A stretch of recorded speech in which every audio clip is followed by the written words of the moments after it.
That's not just one Decepticon, there is more than one Decepticon.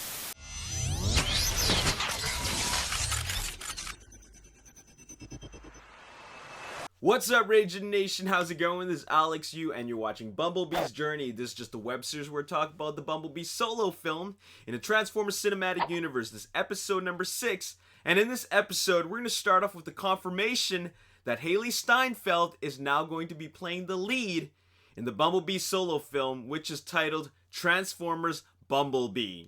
And this is pretty exciting news because in the previous episode, we only talked about the fact that Hailee Steinfeld was only under negotiations to be playing the lead. Now she is playing the lead, which is a pretty big deal because I think that she's a pretty solid actress. I saw Edge of 17, loved it. She put in such a great performance, and I'm about to watch True Grit, which I've already read, according to reviews, is a fantastic film from the Coen brothers, and it has a lot to do with her performance.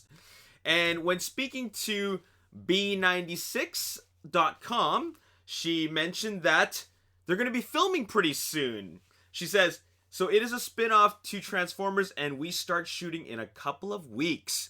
And how did she prepare for the role? By binge watching all the movies as a point of reference. She says, my brother is to blame for introducing me to Transformers. I'm like, finally, I get to make a movie for my brother. He loves Pitch Perfect, but he's kind of like, where's the action? Where's the cars? So I'm really excited. I can tell you this. I'm so excited about the fact that this character that I will be playing, we are putting everything together right now with her in terms of what she looks like and really finding out who she is. And I really can't wait for people to meet her. But her and Bumblebee are going to be experiencing some great things together. Sounds pretty solid, and I feel that something that is really great about this film is nostalgic value. And what I mean by that is, for example, let's just go back to E.T. I think that was 1983, when these kids, namely Elliot, discovers E.T. for the first time. And from that moment on, it was such a I guess it was the film that started this genre of storytelling, in which is kids discovering extraterrestrials, and then they fall in love with the extraterrestrial character, and they're trying to protect it from these parties that want to capture it for science, such as or they want to destroy it, because there are a lot of parties out there. They hate what they fear, or they fear what they don't understand. And that is seen in the first Transformers film. Also films like The Iron Giant. And, there's also films like Super 8, Stranger Things, where these kids discover these weird things. And it's quite an adventure. Which leads me to talk about nostalgic value. And one thing that was great about the first film back in 2007 was when we got to the arrival of the Autobot scene. Oh, man. Now that's when I felt like, okay, this is awesome. This creates like this nostalgic feeling within myself, and I just love that scene so much. One of the best scenes in the entire franchise as a whole, and I think we're going to experience that once again, because we're going to see the character of Hailee Steinfeld witnessing or learning about, or rather being introduced to Transformers for the very first time in Transformers Bumblebee. And what's very cool is that based on this article from Entertainment Weekly, it says Bumblebee will return to 1980s Volkswagen mode in the next Transformers movie.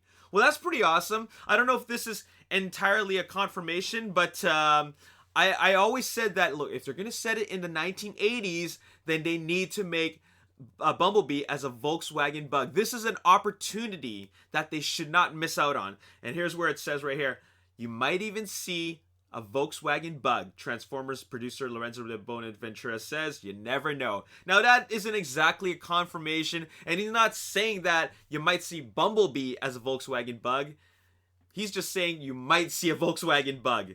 And there's no context that actually proves that Bumblebee is going to be a Volkswagen Bug. So there's no confirmation of that at all, but I'm just saying that this is an opportunity that shouldn't miss out on. This is something that could please the G1 fans, and I think that it could really win a lot of fans over. So there you have it. When speaking about the Bumblebee film. Here's something that Lorenzo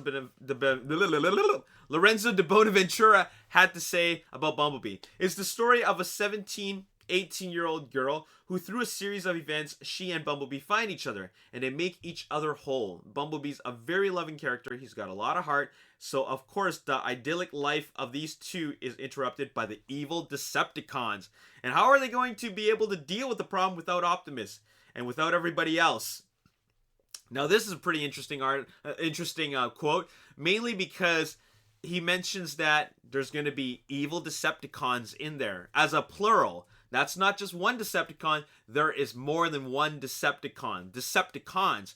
What about the Autobots? Is this just Bumblebee versus a bunch of Decepticons, or Bumblebee and a couple of Autobots versus Decepticons? I would like to see a couple more Autobots. I would honestly love to see 2 more Autobots. I think that what they gave us back in the first Transformers film was a good number. I think it was 5 Autobots. Yes, 5 Autobots versus 8 Decepticons, if you include Frenzy in there.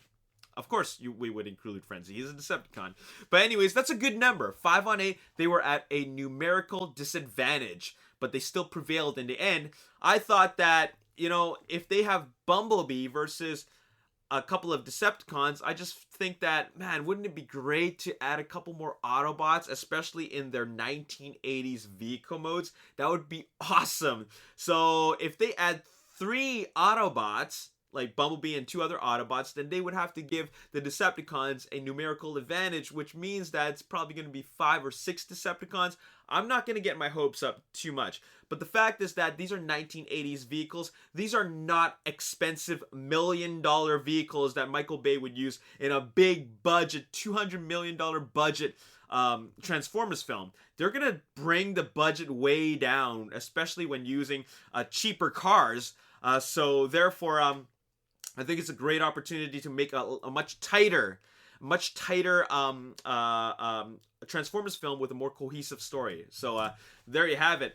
What else did he say? When speaking to Screen Rant, Lorenzo de Bonaventura says, I don't want to give away too much about it, but we're making a very distinctly different type of Transformers movie. It's a more intimate movie. It's a little bit like Iron Giant, which I worked on many years ago. It's a smaller story, but it's still about these larger issues. The same sort of titanic clashes occur, but it's a female lead. The relationship she and Bumblebee develop is very different than what we've seen before, and so I think people are going to love the intimacy of what movie in contrast to some of the big wham bam thank you ma'am So this sounds pretty sounds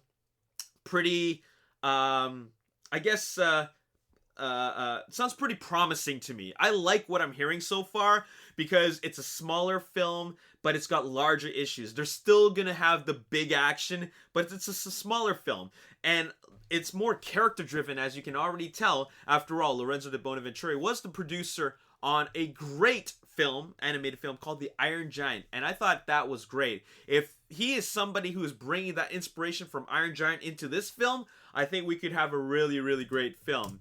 And he also said, well, the UK has such unique architecture. In the United States, we're such a young country. Relatively speaking, I think the variety here is also spectacular. We shot in a church built in 1240. We shot in a castle in Scotland. We shot on the Isle of Skye. We went to Stonehenge. These things are legendary and they're also very visually stunning. So it gave the texture of the movie a whole other experience, and we were hoping for that. So this is speaking about the location of where Bumblebee is going to be shot. Transformers Bumblebee will be shot in the United States. As far as I know, there's no plans to make it a global film where a lot of the Michael Bay films, they travel all over the world, like to Asia, to the UK, various parts of Europe and South America. So it looks like they're not doing that for Bumblebee. They're going to keep it quite grounded and keep it more close to home with keeping it in America. So that's what's going on.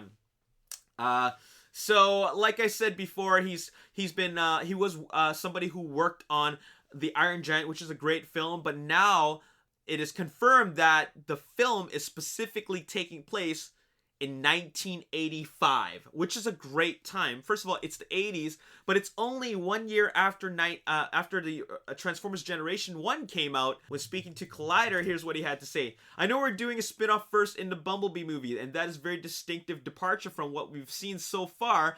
The objective of that movie is to develop more time with less robots in a way and go back to 1985 and go back to sort of the original heritage, if you would, of the Transformers G1. So it has a very distinct idea in it, and then whatever is going to happen with the chemistry is what's going to happen. But it really is a young female lead opposite Bumblebee, and I think Optimus is going to be jealous that Bumblebee has his own movie.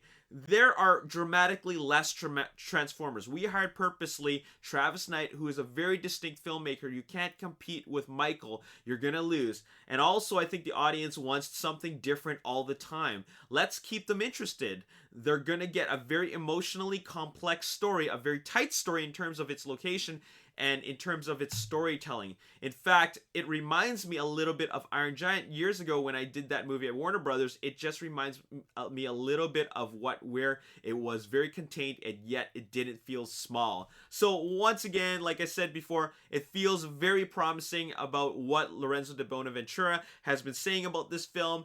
It sounds like a smaller story, but still it's going to have that large action, but it's going to be an intimate story, more character driven. It's most likely, based on what I'm reading so far, Hailee Steinfeld's character, who's a young mechanic, street smart tomboy, and Bumblebee. It looks like it's just going to be those two characters and a bunch of Decepticons. Not sure how many, but in the end, you know that Bumblebee is going to kick all their butts.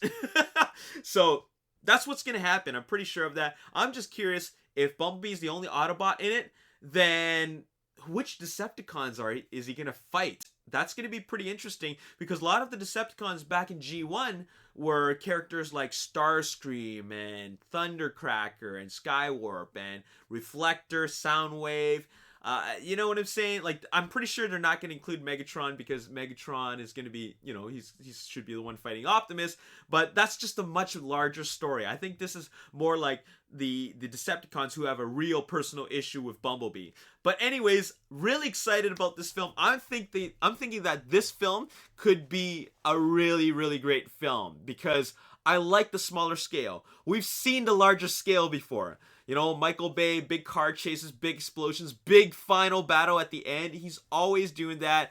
And I think it's time to see something new. And this is where we're going to see, like, really robots just going at it, and at a very, very more intimate, personal level. So I love that. Anyways, this has been episode number 6 of the Transformers Bumblebee journey. Bumblebee's journey. Hashtag TFBB journey if you want to follow that on Twitter. But anyways, that's all I got to say. What do you guys think about it? Do you think that Transformers Bumblebee has the potential to be a really, really great film? Or is this something that you're not as interested? I got to tell you that because we've seen 4 sequels from Michael Bay, I think it's time to move on to something very, very different. And Transformers Last Night was different, but still the same, if you get my drift. When you watch the film, you'll feel that, you know, hey, this feels really, really different. But once you wrap up the film, then you're thinking, hey, this is kind of the same. But they're changing up the formula, and that's exactly what I'm looking forward to. Anyways, let me know your thoughts in the comment section below. As always, if you enjoyed this video, you want to see more, hit that like button, subscribe to the YouTube channel, like me on Facebook, The Ragin Nation, and also follow me on Twitter at Ragin Nation. My name is Alex Yu. Thanks for watching. I'll see you next time. Peace. Transformers, which is something that we've seen a lot of in Revenge of the Fallen. Oh god, I just compared Transformers Last Night with Revenge